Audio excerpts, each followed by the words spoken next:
আসসালামু আলাইকুম। আমি মোহাম্মদ রাজা আহমেদ। আমি দুবাইতে চাকরি করি। সেই চাকরি অবস্থায় আমার মাজায় ব্যথা হয়। তো ব্যথার জন্য আমি প্রাথমিক ট্রিটমেন্ট নিই ওখানে। ট্রিটমেন্ট নেওয়ার পরে 4-5 দিন আমার অবস্থাটা খুবই খারাপ ছিল।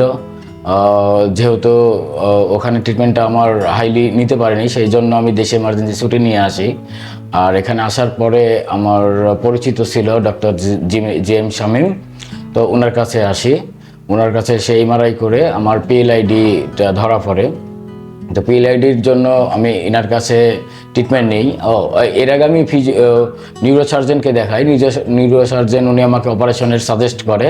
তো আমি বলি যে না, আমি অপারেশনে প্রস্তুত না, আমি ফিজিওথেরাপি নিতে চাই। তো উনি পরে বলে ঠিক আছে, 1 মাস ফিজিওথেরাপি নেন।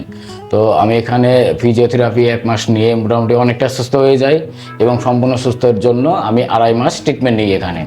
তো 2.5 মাসে আলহামদুলিল্লাহ আমি এখন পুরোপুরি সুস্থ, এবং আমি এখন আবার দুবাইতে চলে যাওয়ার জন্য প্রস্তুত।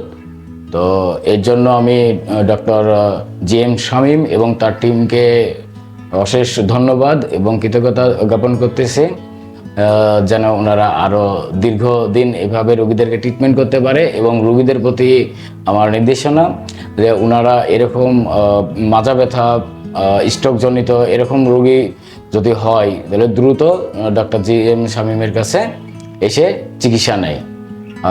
আশা করি আল্লাহর রহমতে খুব দ্রুত সুস্থ হয়ে যাবেন। অসংখ্য ধন্যবাদ সবাইকে। আসসালামু আলাইকুম।